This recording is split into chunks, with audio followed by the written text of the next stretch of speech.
喂，大媽，豬仔咪嚟咗我哋屋企啊！你叫佢聽啦。喂，豬仔啊，我而家嚟屋企噶。又會咁啱嘅？你揾我做乜嘢啊？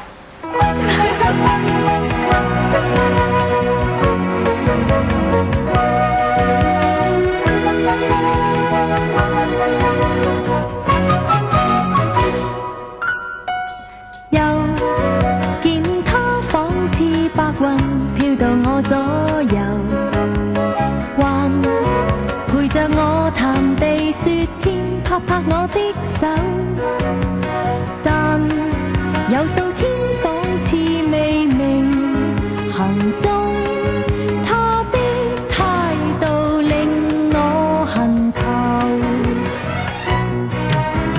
真有資格